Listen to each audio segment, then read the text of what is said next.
Most founders stay awake at night worrying about the same three things. They worry the money will run out, the product won't actually work, or a competitor is going to move faster and steal their market share. While those risks are real, I have watched something else entirely destroy companies before they ever find product market fit. The real killers are the HR mistakes that nobody bothers to mention until the damage is already done.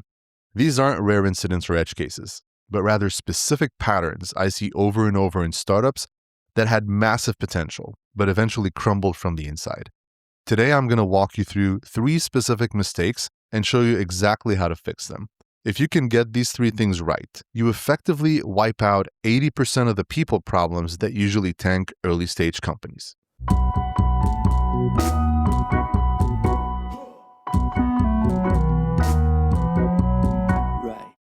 Hello and welcome to Organized Chaos. I'm your host, Nahat Kerala, and for more than 15 years, I have consulted on HR and operations for over 150 startups across the globe. Most of those companies had fewer than 250 employees, which gave me a front row seat to the same failures happening time and time again. Startups love to move fast, so they skip over basic processes because they assume they can just handle the messy people stuff once the company gets bigger. That logic is completely backwards because the cost of fixing these cracks later is 10 times higher than building a solid foundation on day one. This episode is not about theory or what some textbook says should happen in a perfect world. I'm going to tell you what actually works and what causes a business to fail because I have watched it happen from the inside. So mistake number 1 is hiring for culture fit instead of culture add. The most common trap I see founders fall into is hiring for culture fit, which usually just means they end up hiring people who are exactly like them. You look for the same background, the same schools, and the same way of processing information, which unfortunately leads to the same collective blind spots. It feels great in the early days because you are building a team where everyone gets along and agrees on everything. However, the problem is that these homogeneous teams are completely unable to adapt when the market eventually proves your original hypotheses wrong. This matters because at an early stage, your biggest threat isn't actually the competition, but rather the risk of being wrong about what your customers need. You built your entire product based on a set of assumptions, and the reality is that some of those are going to be incorrect. When the market feedback starts contradicting what you believe, a team of similar thinkers will just end up reinforcing your existing views. They won't push back because they literally think the same way you do, whereas a cognitively diverse team brings different problem-solving methods and life experiences to the table. That diversity is the only thing that forces you to stop and reconsider your direction when it's time to pivot.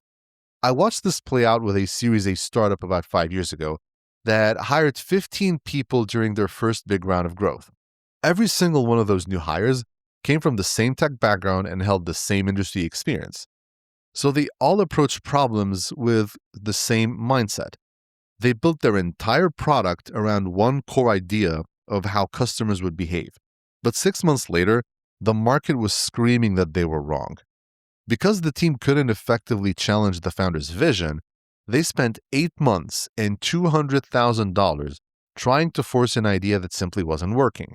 If they had empowered people on the team who thought differently, they likely could have made a successful pivot by the second month. The cost of that uniformity went much deeper than just the wasted capital in the bank account. The strongest performers on that team started to feel like their unique perspectives didn't carry any weight, and the founders stopped hearing any form of dissent. As the team lost its sense of psychological safety, 3 of their most talented people eventually quit because they realized that speaking up wasn't going to change the company's path. So what do you do instead? I believe you have to hire for culture add rather than culture fit. While culture fit is about maintaining sameness, culture add means you find people who share your core values but bring a genuinely different perspective to the office. During the interview process, you should ask candidates what specific viewpoint they would bring to the team that is currently missing. You need to listen for a real difference in thought, not just a high level of enthusiasm for the job description. Red flags usually show up pretty quickly if you know what to look for during the hiring process. If a candidate tells you they love the culture and will fit right in without changing a single thing, that's actually a major problem. They aren't thinking about what they can contribute to the growth of the company. They are just agreeing with your current state. Green flags look like a candidate who notices your gaps and says they would approach a problem differently because they've seen a specific strategy work in a different context. That is the type of person who has the backbone to push you when you desperately need to be pushed. To implement this, I suggest you start by reviewing your current job descriptions to ensure you aren't unconsciously coding them to only attract people like yourself. Once you hire someone, you have to create psychological safety from the very first day by making it clear that disagreement is actually expected. When a new hire challenges a process, your first instinct shouldn't be to defend it, but rather to say thank you and listen. You have to show that you were serious about wanting a diverse perspective. Because if you hire for culture add, but then fire the people who actually try to add to the culture, the word will get out. Your next hire will see what happened and they won't bother speaking up either. So the first mistake is really about the people you choose to bring into the building. The second mistake is about how you handle the people you have to let go. And this is where many founders find themselves in serious legal and cultural trouble. So mistake number 2 is about having no termination process. Many founders operate under a false assumption that at-will employment in the US means they can fire anyone at any time for any reason they want. That isn't how the real world works. And more importantly, the way you handle a termination defines your company culture more than almost anything else you do. Even if the law allowed you to be reckless, your reputation as a leader would not survive it. Let's look at the legal risks first because they are concrete, they're easy to measure, and they are incredibly expensive for a young company. Between wrongful termination claims, unemployment disputes, and retaliation lawsuits, firing someone without a clear process can easily expose you to $200,000 in legal fees. That is capital an early-stage startup simply cannot afford to lose on a mistake that was entirely preventable. But as bad as the legal bills are, the damage to your internal culture is actually much worse for the long-term health of the business. The way you fire an employee is the primary metric your entire team uses to decide whether or not they can actually trust you. If a colleague gets let go without any warning or a fair shot to improve their performance, your best employees will likely start updating their resumes that same afternoon. They might not even realize they're doing it, but they are thinking that if leadership treats one person that way, they could be the next on the list. There is an unspoken psychological contract between you and your staff that requires you to provide honest feedback when things are not going well. Employees need to know they will get a clear chance to fix their performance before the relationship is severed. And if you violate that trust, you lose the locker room instantly. I saw this exact scenario happen at a seed stage startup around 6 years ago. It involved a developer who was consistently missing his deadlines. The founder was understandably frustrated, but instead of having a conversation, he decided to fire the developer over a Slack message without any prior warning. Within 2 weeks, the company was hit with a wrongful termination claim that really drained the founder's time and bank account. The real disaster, however, was that 3 other developers quit within a month because they didn't want to work for someone who could disappear them without a word. That is what trust erosion looks like in practice, and it is very difficult to recover from. Building a minimum viable process for termination is actually straightforward, and it takes much less time than most founders realize. You need to document performance issues the moment they happen, rather than waiting months to bring them up. When you notice a problem, you must have a direct feedback conversation that is clear, specific, and free of any vague hints or ambiguity. You need to tell them exactly what isn't working, what needs to change, and what a successful improvement would look like over the next 30 to 60 days. By setting a clear timeline with specific outcomes, you're giving the employee a fair roadmap to follow. Now, the way you execute the final conversation matters just as much as the documentation leading up to it. You should always have this talk in person, or at least over video if you are a remote team, so you can explain the decision clearly.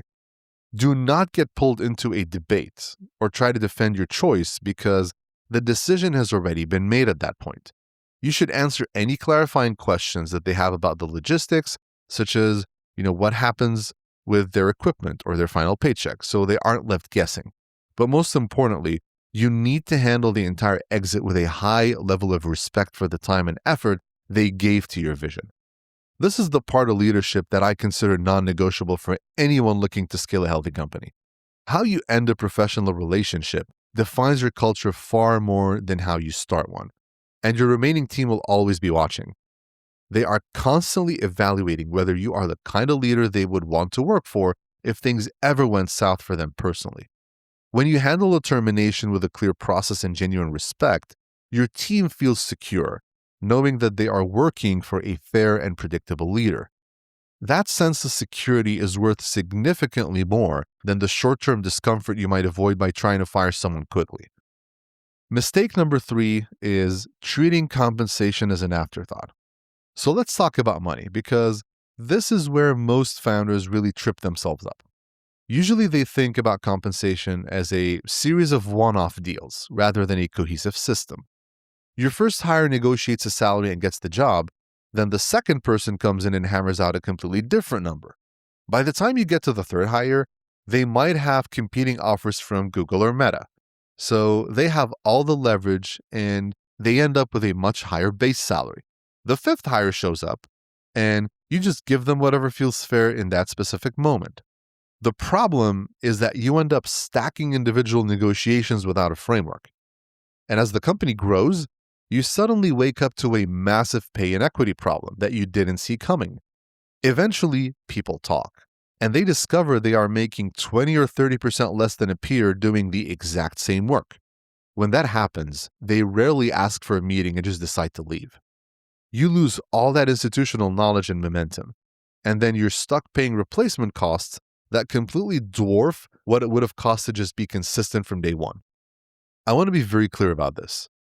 Inconsistent pay is actually the number one reason people quit early stage startups.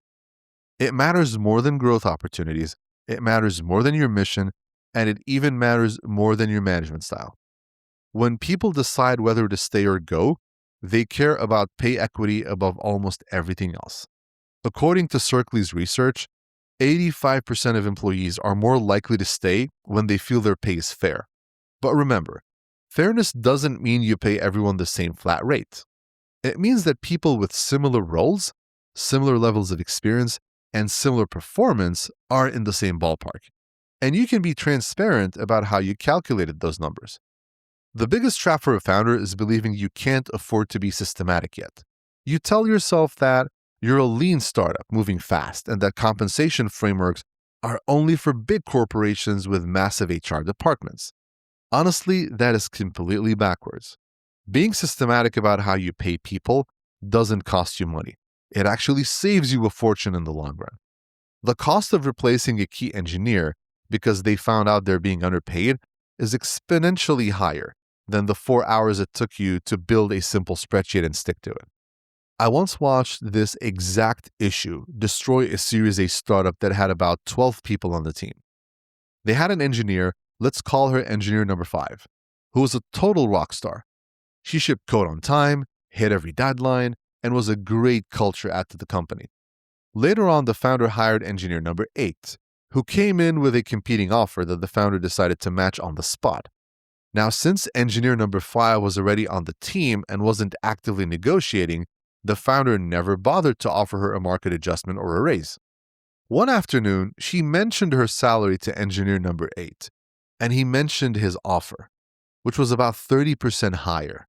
She then hopped on levels.fyi to check what the market actually paid for her role and realized she wasn't even close. She didn't stick around to argue. She was furious and she actually quit the next day. That was 18 months of deep code-based knowledge walking right out the door. By the time they finished recruiting and onboarding a replacement, it cost them over $150,000. All of that waste happened because the founder negotiated based on who had leverage in the moment instead of sticking to a set of principles. If you want to avoid this, you need to build a simple framework with 4 basic components. First, you have to decide on your compensation philosophy. Are you going to target the 75th percentile of the market, or are you aiming for the 50th percentile? Just pick a lane and write it down. Second, you need to choose one reliable market data source, whether that's Pave, Radford, Carta, Mercer, or whoever else. Pick the one that aligns best with your business and use it. Third, if you offer equity, you need to build out an equity framework so you know exactly how many options each role gets and what the vesting schedule looks like. You also need to decide right now if you're going to do equity refreshes. Finally, you have to set a specific cadence for raises. Whether you do them annually or twice a year, you need a defined process that you put in writing. Once you have that framework, the most important part is that you actually apply it consistently every single time. You need to use the same system with no exceptions and no gut feel overrides from the leadership team. When the next candidate tries to negotiate, you point to the framework. When you do your annual reviews, you use the framework. When an employee asks for a raise, you go back to the framework. In the early stages, discipline matters way more than how sophisticated your system is. You don't need something complex. You just need a simple system that you actually follow. The key insight here is that pay inequity kills trust and it triggers turnover faster than almost anything else in a business. When your team feels like they are being paid fairly, they stay longer, they work harder, and they even recruit their friends to join the mission. But the second they realize they are being underpaid compared to the person sitting next to them, they're gone. It really is that straightforward. When you look at these 3 mistakes, they all share the same underlying root cause. They all boil down to treating people operations like a later problem that you'll deal with once you're successful. Most founders are laser focused on the product, raising the next round, or chasing down new customers. People stuff feels like something that can wait until you have more breathing room. But the reality of a startup is that later is always significantly more expensive than now. You aren't saving any money by ignoring your HR processes, your compensation plan, or your termination steps. Instead, you are creating massive technical debt for your culture that will cost 10 times more to fix down the road. When you hire for culture fit instead of culture add, you end up wasting months moving in the wrong direction before you realize the mistake. When you don't have a clear termination process, a single bad firing can cost you hundreds of thousands of dollars in legal fees and cause your best employees to quit in protest. The cost of delaying these decisions compounds, just like high interest debt. The math on this is very simple. You can spend 2 to 3 days building a compensation framework this week, or you can pay $150,000 in replacement costs next year. You have to pick one because there is no third option where the problem just disappears. The good news is that the fix doesn't have to be complicated or bureaucratic. You don't need a 20-person HR team or a mountain of paperwork to get this right. It really just requires one thing, and that is intentionality. You have to be intentional about who you bring into the company, how you manage people when they leave, and how you decide to pay them. That's the whole game. Most of the problems founders face come from being reactive rather than proactive. Something breaks, so you scramble to fix it. Someone quits, you rush to replace them. An employee underperforms, you fire them without any warning or documentation. This cycle of reacting to crises is exhausting and expensive. The real difference between a good founder and a great one is that the great founders make intentional choices up front and they stick to them even when things get chaotic. At the end of the day, your people are your only real competitive advantage. You can have a mediocre product and a world-class team and still find a way to win. I have seen it time and time again. On the flip side, you can have a revolutionary product and a toxic team, and you will lose every single time. How you treat people during hiring, performance management, and compensation is a high-level strategic choice. It's the choice that determines whether you actually survive long enough to find product market fit. If you can get these 3 things right, you will eliminate about 80% of the people problems that kill startups. It won't solve everything, of course, You'll still have unique challenges that require your best judgment. But 80% of the actual damage to your company comes from these 3 specific mistakes. And now you know exactly how to fix them. The best part is that once you commit to being intentional, it actually gets easier over time. The first time you hire for culture ad, the second one feels more natural. The first time you handle a difficult termination with a clear process, the next one goes much smoother.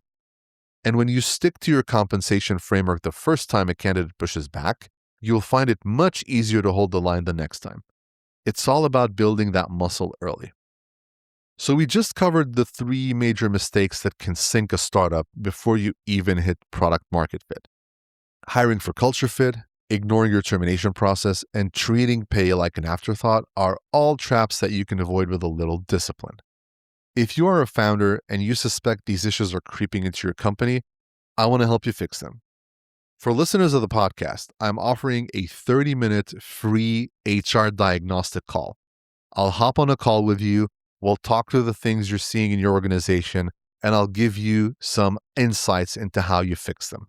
No commitments, no expectations. This is completely free for listeners of the podcast. Again, link is in the show notes. And that's it for this week's episode, and I'll see you on the next one.